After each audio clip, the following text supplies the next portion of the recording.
Greetings everyone, I am continuing on with the topics of military strategy, the Three Kingdoms and Zhuge Liang, taking a look at the fact, folklore and mythology surrounding Kongming. In this video, I will be taking a look at the famous Longzhong plan, a genius strategy created by Kongming which he presented to Liu Bei, the founding emperor of the Shu Han state during the time of 207. Liu Bei and Kongming had an important conversation when the Shu founder met him in his home in the area of Longzhong, hence the name of the plan. The plan itself created the foundation for the establishment of the Shu Han state. Zhuge Liang's remarkable and unrivaled skills of foresight are on display in the plan. Kongming accurately predicted that China would be divided into three separate states, forming a tripartite division of China, in other words, forming the era of the Three Kingdoms of Wei, Shu Han, and Wu. Please keep in mind, this plan was proposed to Liu Bei in 207. It wasn't until the 220s that the states actually emerged officially, when Cao Pi of Wei declared himself emperor in 220, thus ending the Han dynasty. Liu Bei declared himself emperor of Shu Han in 221, and Sun Quan of Wu followed suit in 229. Kongming knew this was all going to happen years before it did. Amazing foresight. The Longzhong plan also involved Liu Bei taking over the strategic territories of Jing and Yi province, both of which were governed by Liu Biao and Liu Zhang. The two warlords are viewed by most as incompetent and incapable. Taking over the two provinces would be needed in order to establish a foothold and a base so Liu Bei could attack Cao Cao and his territories in central and northern China. This area was key to the plan's success. It was also important for Liu Bei to form an alliance with Sun Quan, who held an area known as Jiangdong in the lower Yangtze River region.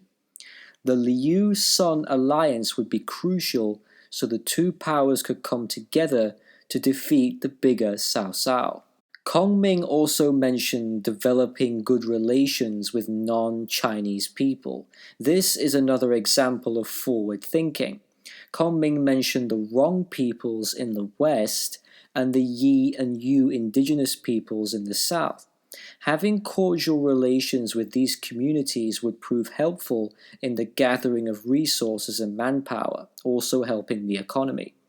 Kongming created a two-pronged approach which would help seize the North China Plain. One advance would be from Yi province in the west. Traveling north from the Qin Mountains, the Chinese giant salamander is native to this area, the largest amphibian in the world.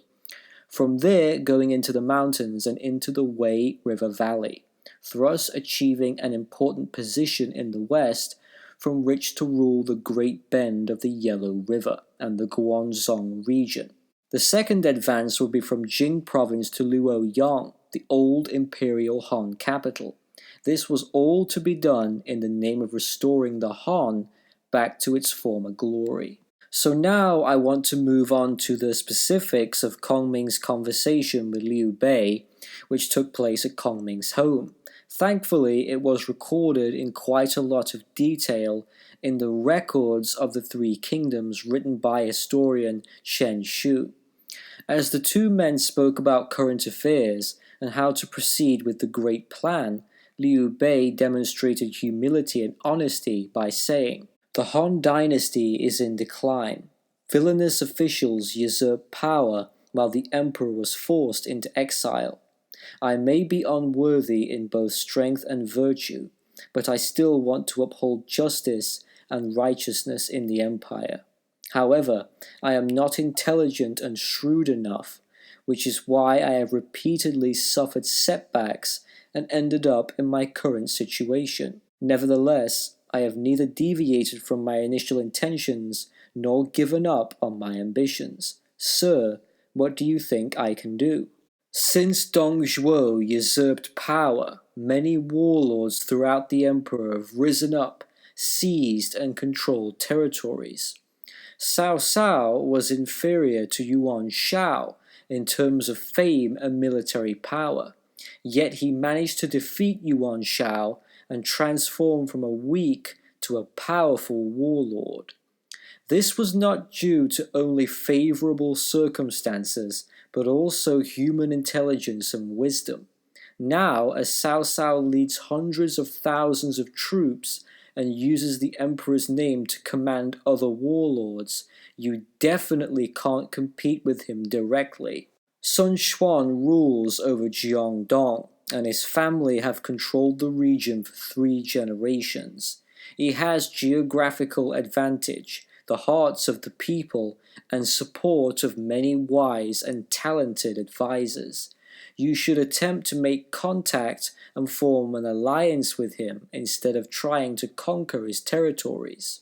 As for Jing province, it has natural geographical barriers such as the Han and Mian rivers in the north, as well as direct access to an abundance of resources from the sea in the south. It is connected to Wu and Kuai Chi commanderies in the east and Ba and Shu commanderies in the west. It is a strategic location in the eyes of military strategists. Its ruler doesn't have the capability to defend it. It is a special gift from heaven to you, General. Do you, General, have the intention of seizing it? Yi Province is a geographically strategic location. It has thousands of li of fertile land and has been called a country of heaven. Emperor Gaozu used it as his base when he started conquering the empire. Liu Zhong is incompetent and weak. He also faces the threat of Zhonglu in the north.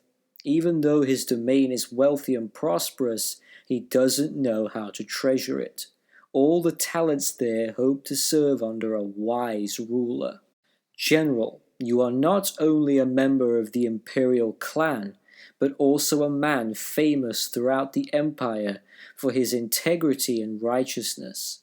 You have attracted heroes to aid you, and you seek wise and capable talents like a thirsty man looking for water. If you control Jing and Yi provinces and make use of their strategic geography to defend them well, at the same time, you should foster good relations with the wrong peoples in the West and implement policies to placate and pacify the Yi and Yu peoples in the South. Externally, you should build a strong alliance with Sun Quan.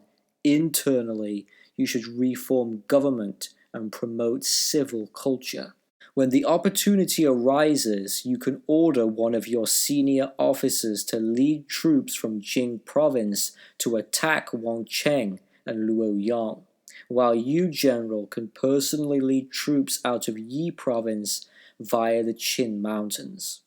When you do this, won't the people welcome you and your troops with food and drink? If this really happens, you will be able to fulfill your ambition, and the Han dynasty will be revived. And that is Zhuge Liang's famous Longzhong plan. We all know what happened next. Kong Ming joined Liu Bei and the great work began. Thank you for watching, everyone. Take care.